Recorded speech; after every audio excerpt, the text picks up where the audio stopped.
नमस्कार विद्यार्थी मित्रांनो. ऍक्च्युली मी माझ्या थोडं कामात बिझी असल्यामुळे माझे काही दिवस व्हिडिओ बनवू शकलो नाही ऍडमिशन रिलेटेड, आणि आजही तसं व्हिडिओ बनवण्याचं काही कारण नाहीये, कारण तुम्हाला आता सगळी प्रोसेस माहिती आहे, तुमचे डाऊट्स बऱ्यापैकी क्लिअर झाले. त्यामुळे आता काही फक्त नुसतं क्लिकचा खेळ बाकी आहे आणि तुम्ही कॅप 3 कॅप 4 अटेंड कराल. मेन गोष्ट जी आहे ती अगेन्स्ट कॅपला असेल, त्यावेळी मी तुम्हाला नक्कीच गाईड करेन.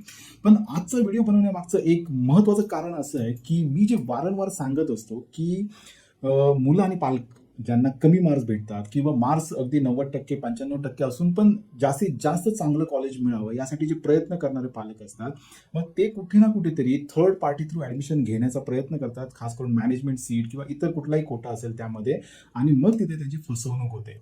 अशीच एक न्यूज मी काल वाचली आणि त्यामुळे मला वाटलं की हे थोडं सांगणं खूप गरजेचं आहे. त्या न्यूजचे काही डिटेल्स आहेत ते मी सर्व तुम्हाला डिस्क्रिप्शन बॉक्समध्ये टाकले, ती न्यूज तुम्ही तिथून वाचू शकता.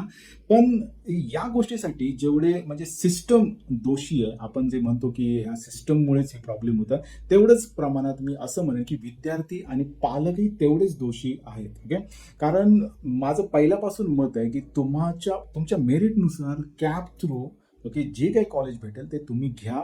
जे कॉलेज भेटेल ते चांगलंच आहे, असं समजा 4 वर्ष मेहनत घ्या, तुमचे स्किल्स डेव्हलप करा. ओके, आणि मग तुम्ही जॉब रेडी बना. एवढंच माझं पहिल्यापासून म्हणणं आहे. हां, आता तरी तुम्हाला मॅनेजमेंट सीटसाठी ट्राय करायचंच असेल तर मॅनेजमेंट सीटच्या पण प्रोसेस असतात. ओके, प्रत्येक कॉलेजला त्या प्रोसेस फॉलो कराव्या लागतात, आणि त्यातही तुम्हाला वाटत असेल की नाही तिथे काम होऊ शकतं, तर तुम्ही डायरेक्टली ते ऍडमिशन सेलला भेटा त्या त्या कॉलेजच्या आणि त्यांच्याशी डिस्कस करून तुम्ही फायनलाइज ऍडमिशन करू शकता. कॉलेज पण त्यांच्या वेबसाईटवरती डायरेक्टली मेन्शन करतं की थर्ड पार्टी थ्रू ते ऍडमिशन घेऊ शकत नाही. एवढं सगळं असताना, विद्यार्थी एवढे शिकलेले असताना, आई वडील एवढे सुशिक्षित असतानाही अशा प्रकारचे फ्रॉड घडतायत. आणि आताच कोंडव्यामधली ही गोष्ट आहे. VIT मध्ये ऍडमिशन करून देतो म्हणून सांगितलेलं आहे, आणि पालकांकडून त्यांनी जवळपास 3 लाख रुपये ऍडव्हान्स घेतलेत, आणि त्यानंतर ही गोष्ट फ्रॉड आहे वगैरे हे सर्व बाहेर आलं. ती न्यूज तुम्ही वाचून घ्या डिटेलमध्ये.